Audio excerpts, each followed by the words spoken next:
প্রতিষ্ঠানের জন্য সাংবাদিক তার জীবনকে বাজি রেখে বিভিন্ন তথ্য উপাত্ত সংগ্রহ করতে গিয়ে বিপদগ্রস্ত হয়, অপমান অপমানিত হয়, লাঞ্ছিত হয়, বঞ্চিত হয়। সবকিছু থেকে উপায় পাওয়ার জন্য আমরা আজকে প্রেসক্লাবের সামনে একত্রিত হয়েছি। জাতীয় সাংবাদিক সংস্থার মাধ্যমে দেশবাসীকে আমরা জানাতে চাই, সাংবাদিকদের কোনো নির্যাতন, জুলুম, হামলা, মামলা এগুলোর অবসান চাই।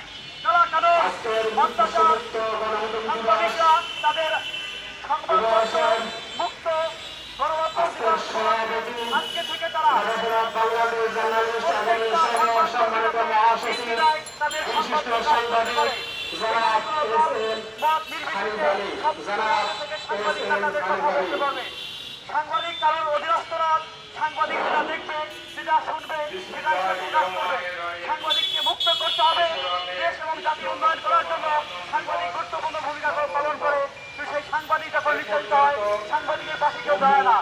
আমরা সকল সাংবাদিক এক হয়ে আজকে বিশ্ব গণমাধ্যম দিবস উপলক্ষে আমরা সাংবাদিকদের এক থাকি, আমরা এই দাবি দেওয়া আদায় করতে পারবো।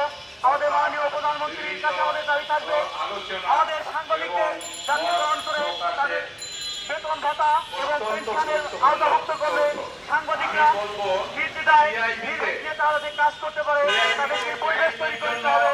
সবাইকে ধন্যবাদ।